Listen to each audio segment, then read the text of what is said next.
There's really only one piece of news worth talking about today, and that is the unexpected breakup between Donald Trump and Elon Musk. Yes, the husband and wife of this administration are seemingly fighting. They are fighting each other. Maybe not so much on the timeline, but there is very clearly some beef between these two.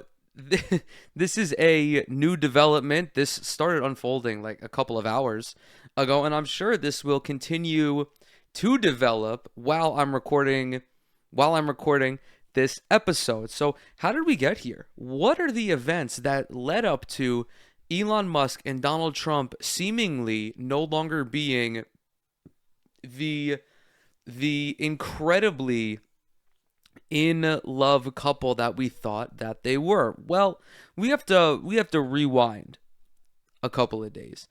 Elon, or maybe well, actually, let's rewind it back to the administration, to the beginning of the administration, when Elon was brought in to be the head of DOGE, the Department of Government Efficiency. If you guys, I'm sure you guys are aware. If you're listening to this, you're definitely aware. Elon joined the Trump administration not as an actual member of the administration, but what is called a special government employee. This is an employee designation wherein the employee only has a set amount of time that he can work alongside the administration. Elon's tenure was 120 days.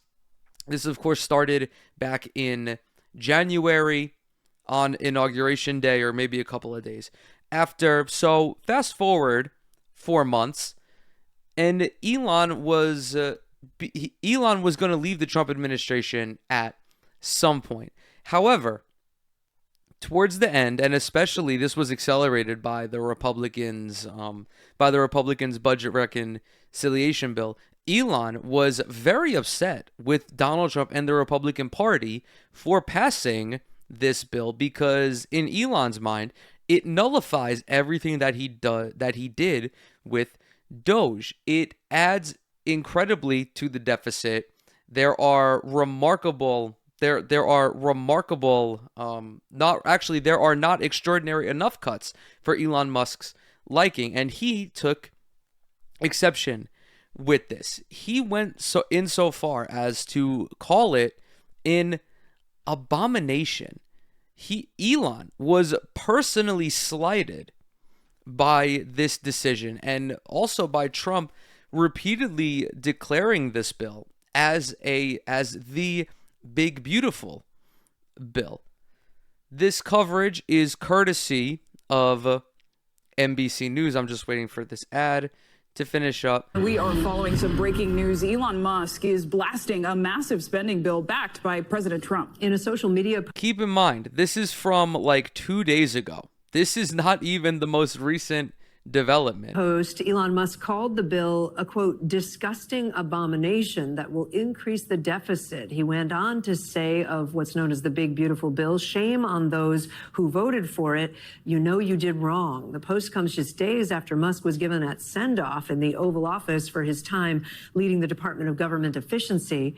NBC News White House correspondent Vaughn Hillier joins us now with the latest. Vaughn, how are the White House Republican lawmakers reacting to these comments from Musk?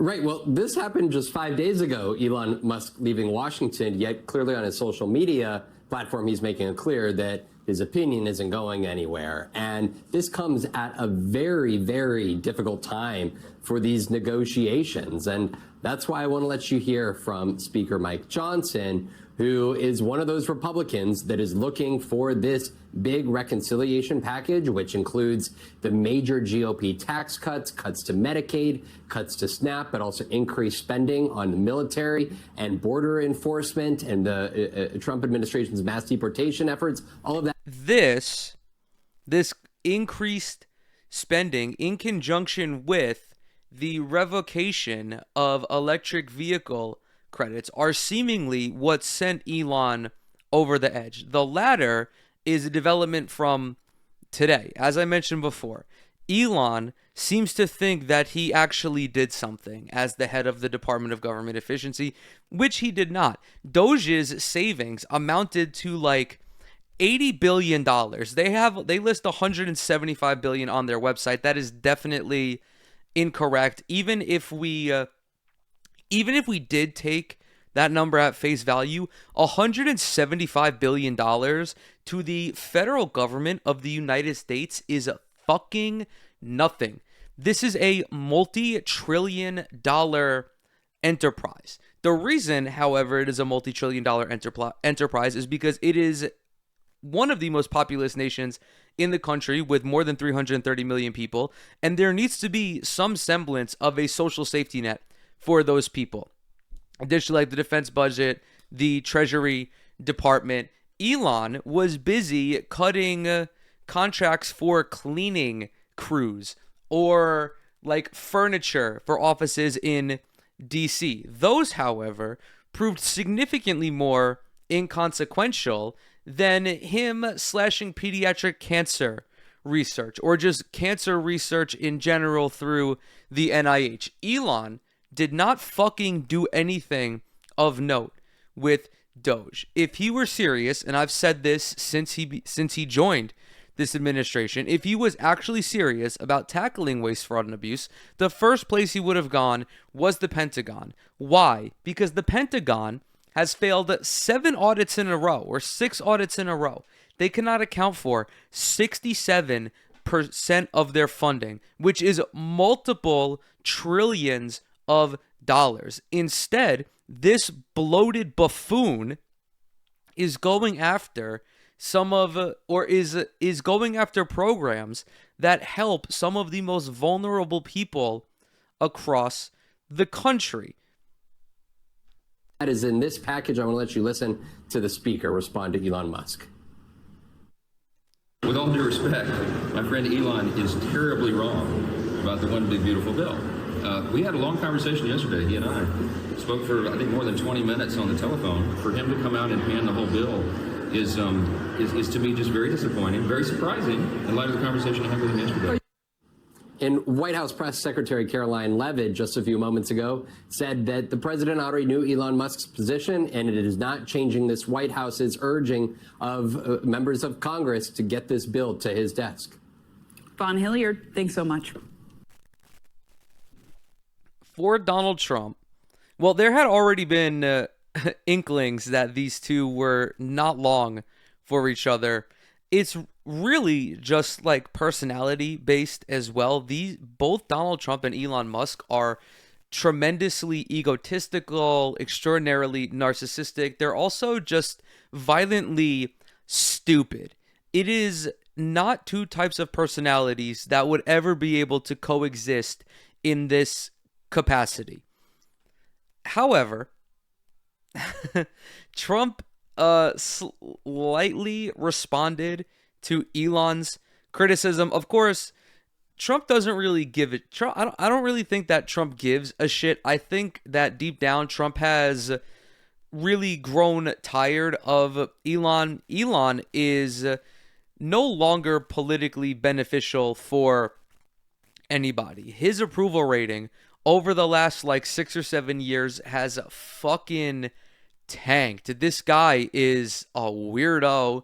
He's creepy. He's annoying. He's a fucking Nazi. He was Sig Heiling on the inauguration stage. This guy is simply not good for anybody's political aspirations. We will touch on this a little bit later, but there are Democrats and liberals like Ro Khanna and Matt Iglesias who are almost like salivating or horny over the idea of recruiting Musk to the Democratic Party.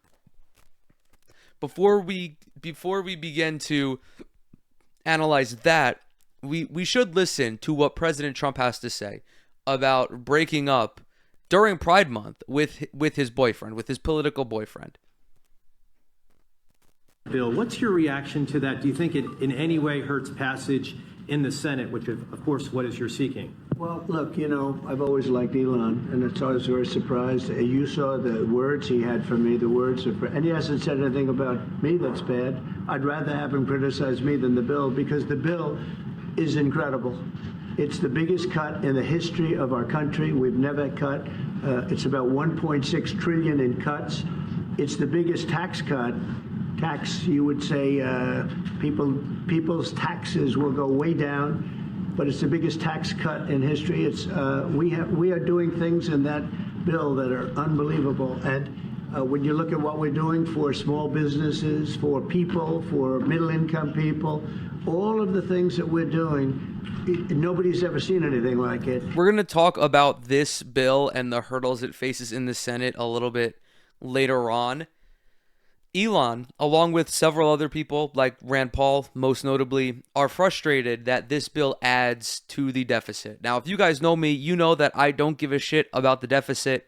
However, there is a reason why this bill adds to the deficit, even though there are tremendous cuts on it. Like, specifically, however, cuts to Medicaid and cuts to SNAP. We had already heard in the first report about various increases in like border wall funding, in military funding. You cannot add spending in any way while cutting taxes and expect the deficit to go down. That is not how math works. In its simplest form, you cannot spend more. Your expenses cannot eclipse your revenue.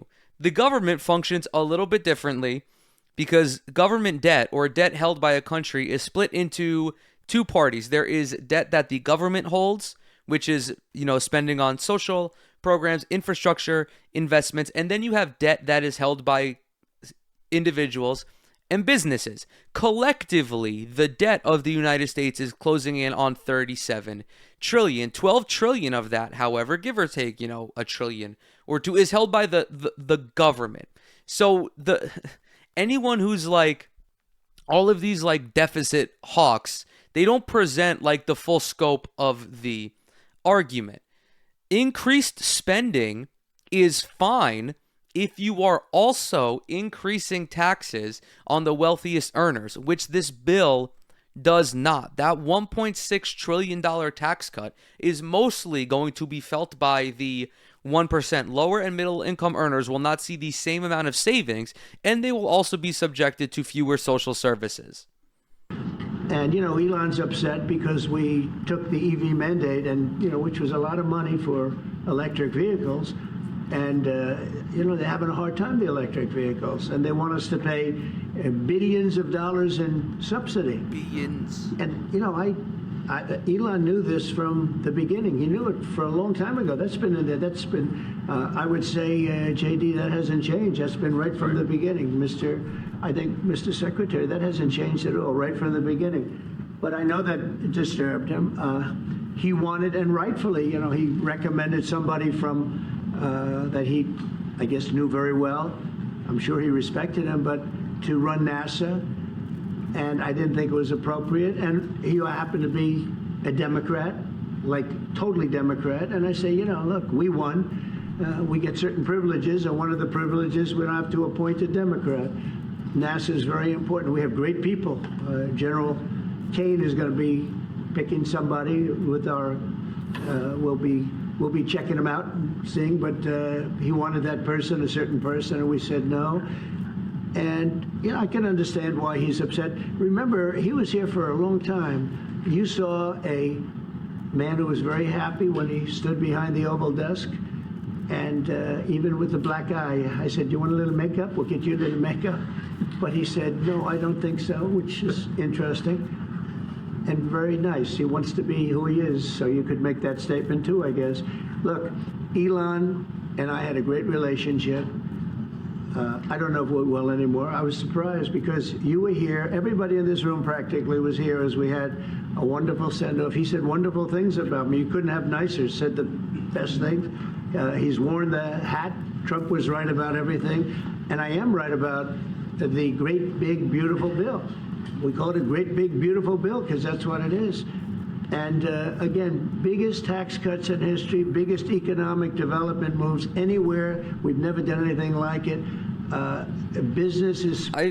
I'm speculating here, but I can't help but wonder if Elon thought that maybe he would get special privileges or that his companies would get special privileges. He spent untold amounts of money on this election, which of course he brought up in his Twitter diatribe, and we will certainly get to that. And then Trump was kind of just like, actually, no, you're annoying and I don't want to be friends with you anymore. You smell, you're awkward, you're cringe, you're doing 20 different kinds of pills in the Oval Office. We have also seen this before with Elon, where he tried to get the FAA to cancel its contract with Verizon and start one with Starlink. There was an order for Cybertrucks that was supposed to be in the range of $400 million. The corruption is absolutely insane. Elon feels betrayed most likely by President Trump because he's not getting all of these special privileges that he thought he would. We must now present Elon with the Fell For It Again award. Donald Trump is a rabid liar. Why the actual fuck would you take anything that he says seriously? I don't understand that. We're going to watch a little bit more of this, probably not the whole thing, because this is an 8-minute long video, and Trump up until this point hasn't really said much in regards to Elon. This clip came from when he was in his meeting with the new German chancellor. After this, the White House did a live stream where Trump was talking about some cop shit, how like police officers are under attack or whatever. There was speculation that maybe he'd take questions about it after, and he just didn't. As of right now, the most substantial input we have from Donald Trump is that he said Elon went crazy after the revocation of the EV credits in the so-called Big Beautiful Bill. And I don't know if you've seen the numbers, but the numbers came out. Even the CBO, which is run by Democrats, said that we're going to be doing. You know, I'd like you to discuss it. The 2.8 trillion that CBO. This is a group of people that are Democrats. They're very hostile to us. They just came out with phenomenal numbers, what it does. You want to mention that, Scott? Yes, sir. So what we've seen is we keep hearing from the CBO that there's going to be a large deficit from the bill, which we disagree with, but using the CBO scoring, they came out and scored the tariff revenue. We think it'll be the minimum of $2.8 trillion over the 10-year window, which actually puts the bill in surplus if you include the tariff revenue, which they won't do. It gives you a tremendous surplus, but we're not allowed to use that. For some reason, they say scoring. Nobody knows what scoring means. Maybe a couple of people, but nobody. Somebody sits in the background. They say, well, we're not going to allow that. They're not allowing other things that we have that are tremendously profitable for our country. But if you saw the other day, CNBC, they came out with numbers, and the people on the show, very good people, I've watched them for a long time, they couldn't believe the numbers, how good they are. The numbers were incredible, and that was personal income and also very low inflation. We have very low inflation. We're down to 2% now, and maybe even lower than that. And when I took it over, it was a mess. Remember, we had the worst inflation probably in the history of our country. Whoa! All right, so now he's rambling about inflation. I don't care. We're gonna go ahead, get deeper into this beef. So in response to this, or shortly after his original criticism, I think, Elon doubled down on his hatred towards this bill. He called on not only Congress, but the citizens of the United States to call their representatives, call their senators, and have them kill the Big Beautiful Bill. As it stands right now, the Big Beautiful Bill passed the House, only passed the House because some members of the House of Representatives, Marjorie Taylor Greene, could not be bothered to read the bill and voted yes for it anyway, even though it is their literal fucking job as a congressperson to peruse this legislation. She went on Twitter and said, if I had been able to read this bill, I would have voted no. I do not stand for what is in this bill. There are these provisions on page 278 that I do not agree with. It's currently sitting in the Senate. There are at least 2 senators or at least one senator in Rand Paul, who is not going to vote for it. Ron Johnson looks like he's not going to vote for it either, or he's at least leaning towards being undecided on it. John Thune, who's the House Majority Leader, says that there is going to be a lot of back and forth with this bill, trying to adjust it. However, they are in a little bit of a mad dash because Donald Trump wants this on his desk and signed into law by July 1st. However, it is going to be met with a lot of resistance from Republicans in the Senate, and the Republicans do not have a sizable enough lead in the Senate to risk to risk three senators not voting for it. Elon is looking to recruit some of those elected Republicans to not vote for this bill. Big, beautiful bill. Elon Musk ramps up his criticism, calling to, quote, kill the bill. Musk says a new spending bill should be drafted that doesn't massively grow the deficit and increase the debt ceiling. Speaker Mike Johnson says we simply don't have time to start over. So let's bring in CBS News White House reporter Aaron Navarro to walk us through what we're hearing from Elon Musk and also the reaction now from the White House. Yeah, Elon Musk looked to put political pressure yesterday and today in criticizing this budget bill that's been a priority of President Trump's. Elon Musk put on his website X, quote, call your senator, call your congressman, bankrupting America is not okay, kill the bill, end quote. And this only adds more political fire to those Republican detractors in the Senate who say that the president's, quote, one big beautiful budget bill increases spending too much, which the White House is trying to tamp down. They can only lose 3 senators in this vote. And you're going to see members of the Senate Finance Committee visit the White House today as they're looking to convince them to essentially get their chamber in order and back this bill that the president has put a lot of political capital behind. Aaron, also today, President Trump says he talked on the phone with Russian President Putin for over an hour. What came? If it were up to Elon, and if he were able to draft this bill to his standards, he would just cut every part of the federal government because that was his goddamn objective from the start. Who does Elon Musk look up to in the realm of politics? We'll go with Argentina's president, Javier Milei, a remarkably insane figure who is an anarcho-capitalist who, since becoming president of Argentina, has slashed virtually every sort of government program, every sort of social safety net in a way to achieve this balanced budget. These extraordinary austerity measures are where Donald Trump and Elon Musk agree. Hence why the big beautiful bill has cuts of more than $1.1 trillion to SNAP and Medicaid. Trump and Elon are two rich assholes. They want to live in a society where they are the only ones who receive any sort of benefit. After this, Elon took to Twitter, and this is where everything began to pop off. I have Elon muted on my Twitter account.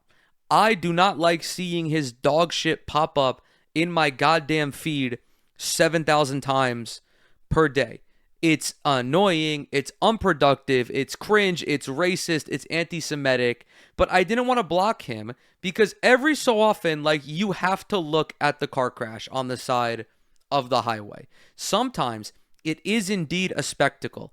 And boy, oh boy, did we get treated to a goddamn spectacle today when Elon tweeted, time to drop the really big bomb. Donald Trump is in the Epstein files. That is the real reason they have not been made public. Have a nice day, DJT. This is so unimaginably insane. And I love every minute of this beef. They're saying online that this beef is like Drake versus Kendrick, but there's two Drakes.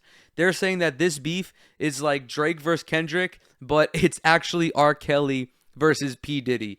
This is a particularly funny tweet for multiple reasons. The first being that you have fucking someone like Alex Jones in the replies to this being like, may God help us all.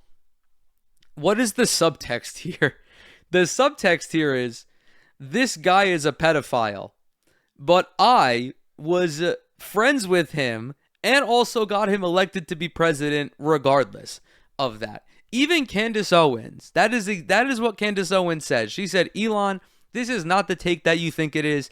And holy fuck, I cannot believe that I am in agreement with Candace Owens. That is probably the most unlikely crossover.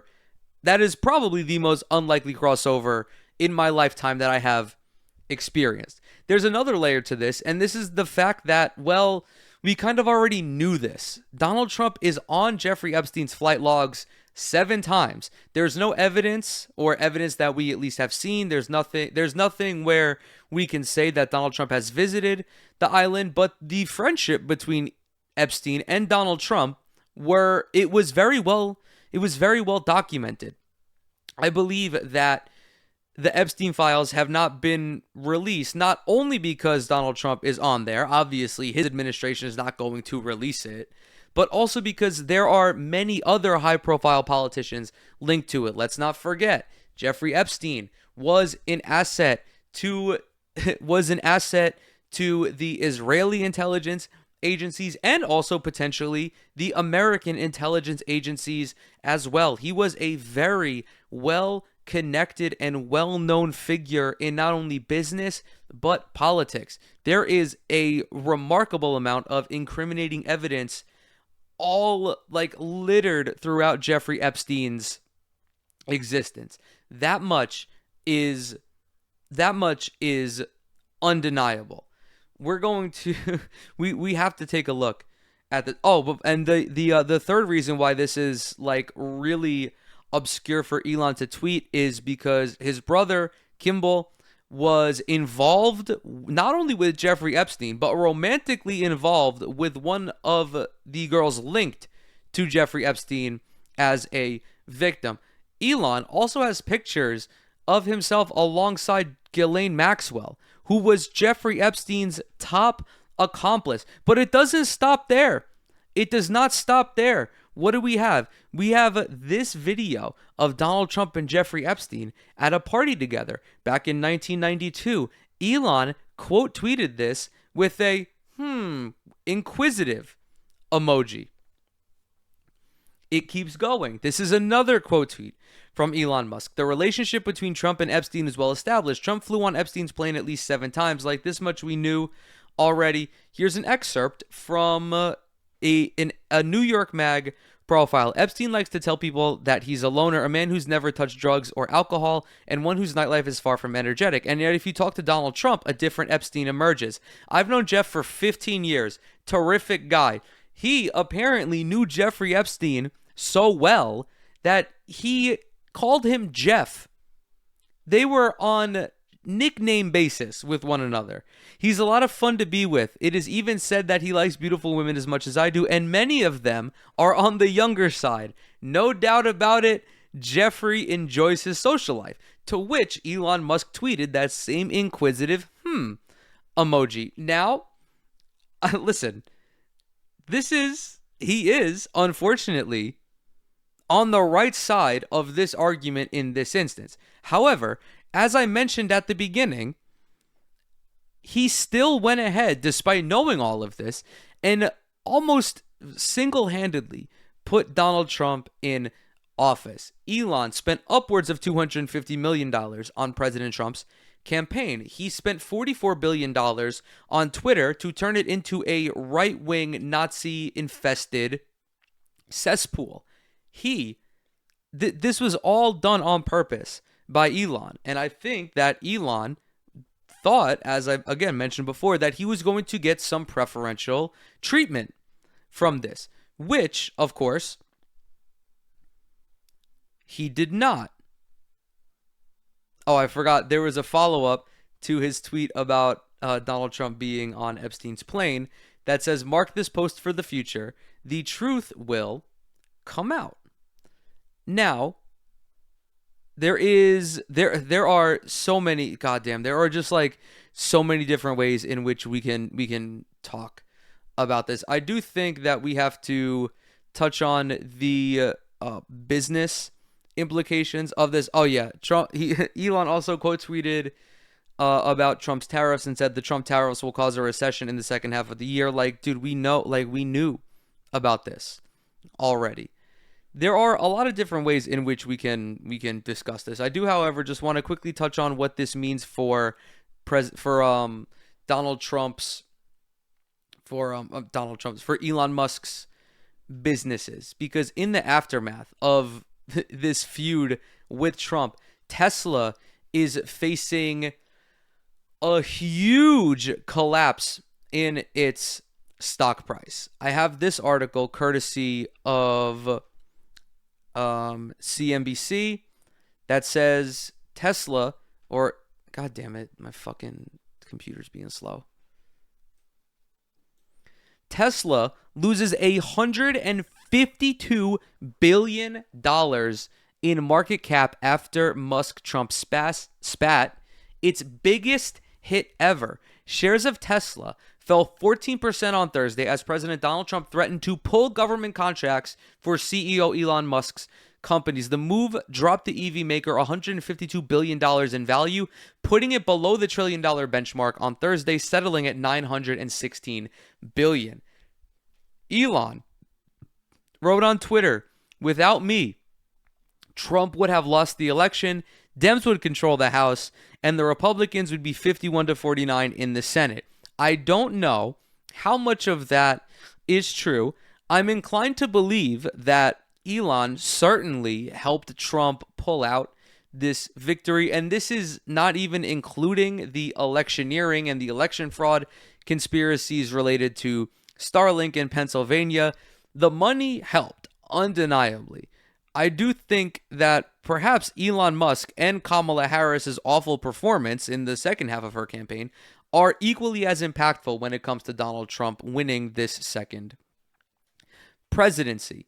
His impact on this election, however, was definitely noticeable, and it definitely happened to a certain degree. What's interesting about this from a business perspective is that Elon should not be behaving like this. Why not? Now, as a messy bitch myself, why am I saying that Elon shouldn't be dragging Trump on the timeline?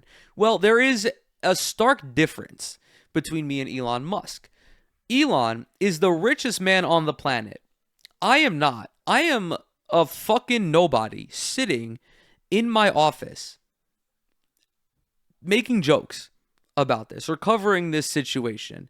Because Elon is the richest man in the world, he does have people in his ear telling him not to behave like this, especially since all of his wealth is tied up in his companies, mostly Tesla stock. The insane overvaluing of Tesla contributes so much to Elon Musk's net worth that if it falls below a certain share price, he will, I don't know if that's what a margins call is, but he will have to produce even more equity into this company.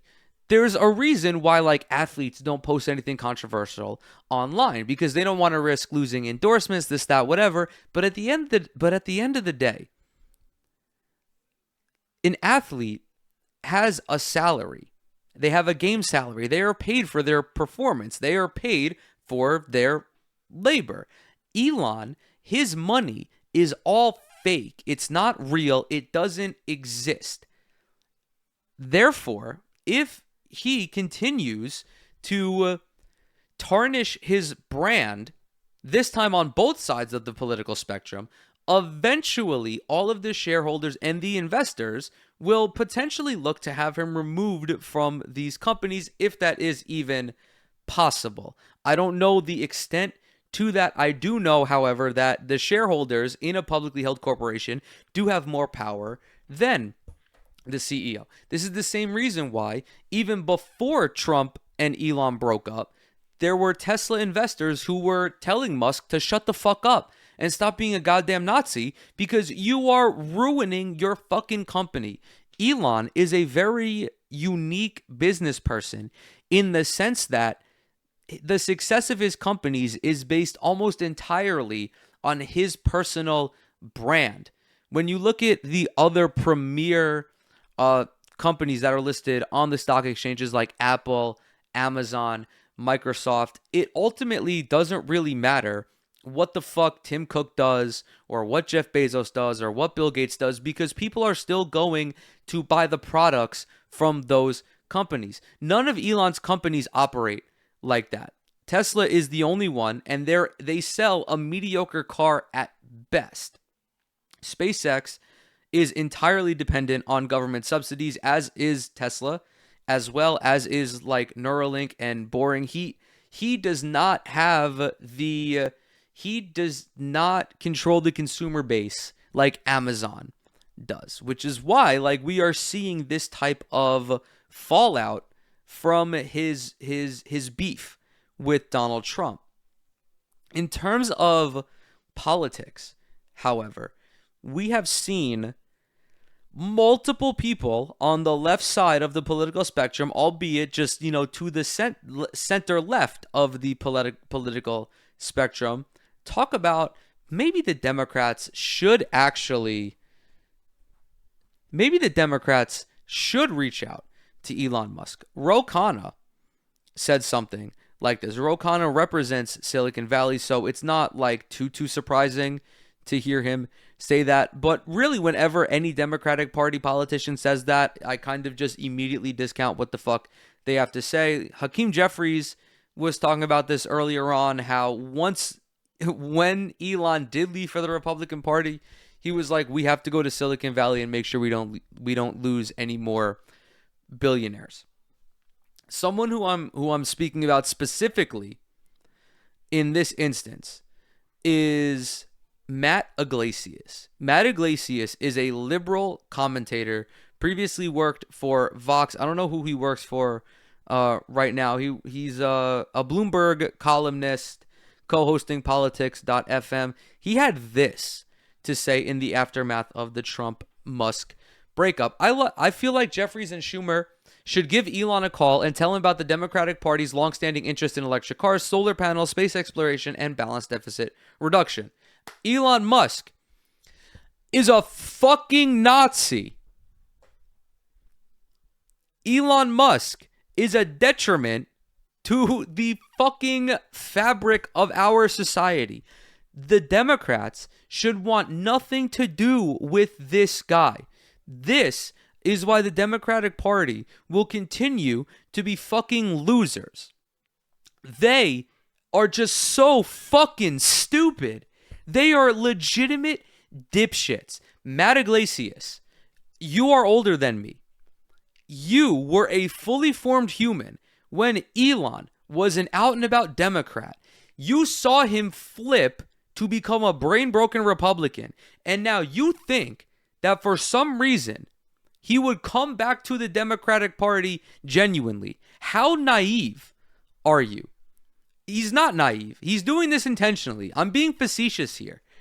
And I'm getting worked up because this shit bothers me so much. The Democratic Party only sees Elon as a fucking sack of money. And because they, much like the Republicans, are cucked to big moneyed interests, they will take that money from wherever the fuck it comes from.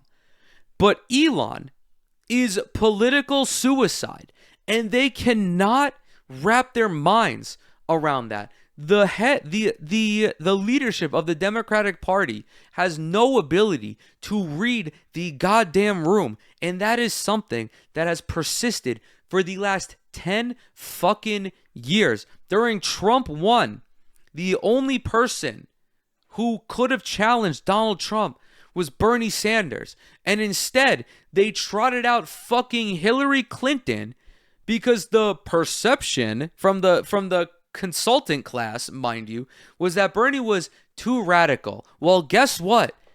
The general public went out and voted for a fucking radical right-wing candidate. 2020 rolls around.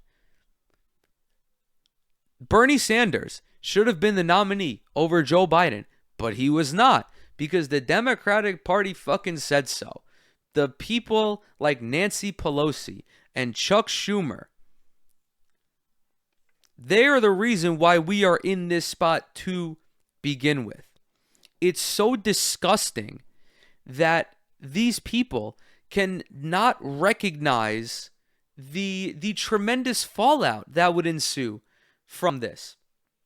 You think that Elon like gives a shit about electric cars, solar panels, space exploration? Like you think that he doesn't know that the Democratic Party is more fucking progressive on those kinds of issues? He doesn't care because he's a narcissistic fucking billionaire. This is no longer about him having this messiah complex. This is about him being a brain broken racist narcissist who is now working exclusively to further his own personal interests. It's really fucking frustrating.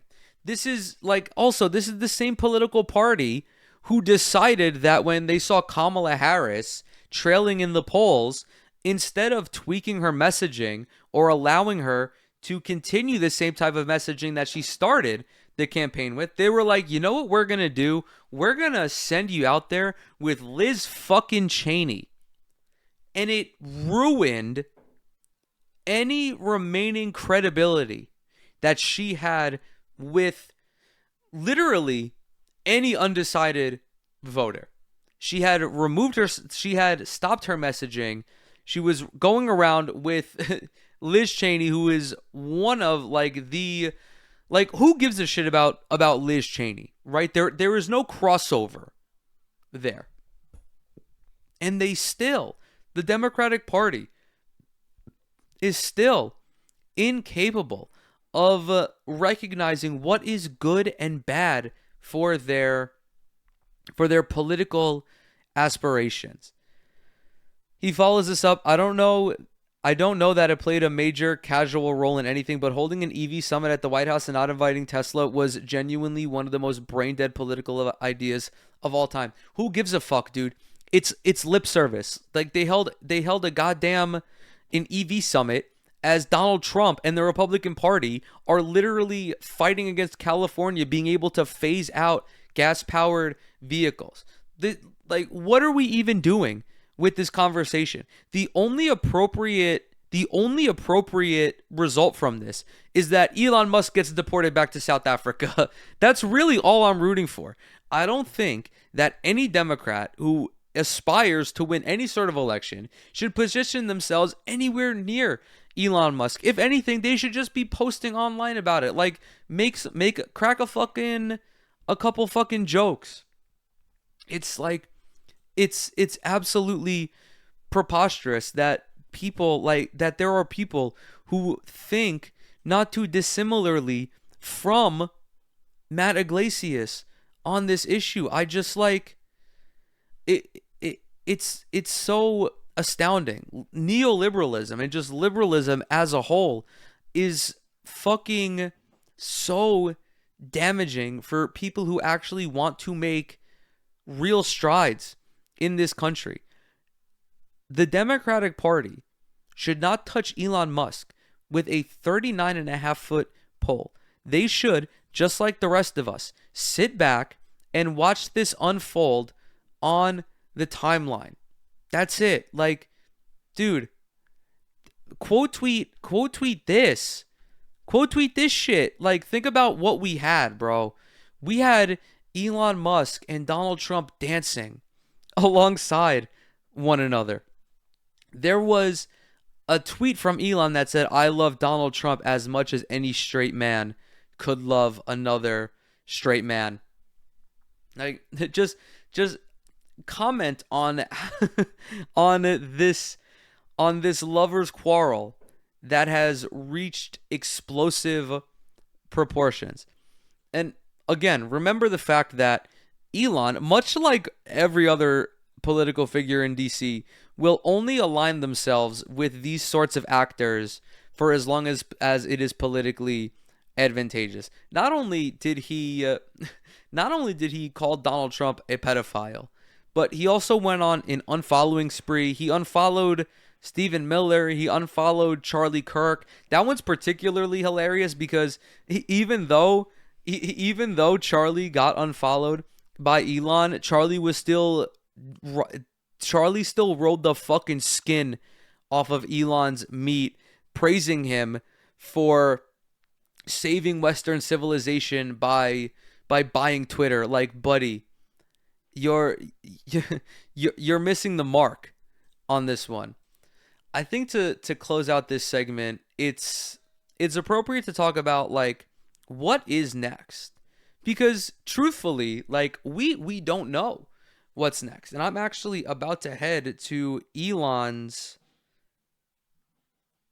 I'm actually about to head to Elon's Twitter on my phone just to see if anything has changed. I already said it before, but the funniest possible outcome is getting deported. Because Donald Trump, in this instance, let's not forget, Donald Trump is the president of the United States of America. There are infinitely more ways that Trump can fuck with Elon than Elon can fuck with Trump. Elon can call him a pedophile all that he wants. And yeah, that's funny. He can try to post his way through, but ultimately he has no motion in this regard. Not only is Donald Trump the fucking president of the United States, Donald Trump's fan base is real. Elon's is on Twitter. Additionally, Donald Trump has supreme mind control over the Republican members of Congress. He also has control over the fucking government. He can have someone look into Elon Musk's naturalization process and potentially deport him if Elon is in fact here illegally, which there is some speculation surrounding. What else can he do? He can cut off all federal subsidies to Elon Musk's companies. That would wreck Elon's life in probably the most noticeable way, because again, Elon's entire business portfolio sucks off the United States taxpayer. He can have these agencies like the FTC launch investigations into Elon Musk. He could have the IRS launch an investigation into Elon Musk and potentially send his bitch ass to prison. Ultimately, however, I don't think that any of that is going to happen. I think in all likelihood that these two are just going to, they're going to go back and forth on social media.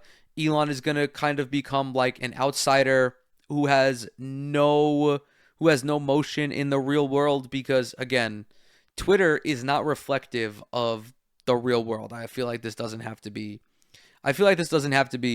said. Even though he gets tremendous glaze on Twitter, his perception out, IRL is not the same. I don't think that these two will ever become friends. Again, there are some right-wing pundits like Greg Gutfeld and Jesse Waters who are like pleading for Donald Trump and Elon to settle their differences because they're just such great and powerful men, and we need them to save Western civilization, which is, of course, just like glaze, unnecessary glaze at that. And also just like, it, like, guys, if the girlies are fighting, sometimes like they're not going to be friends after, and I think that's okay. Really, I think that the best outcome for humanity is that both of these guys just go away, right? Elon just needs to get the fuck out of the country. And then once, Trump's second term is over, he can retire to Florida, hopefully, and just like we forget about them.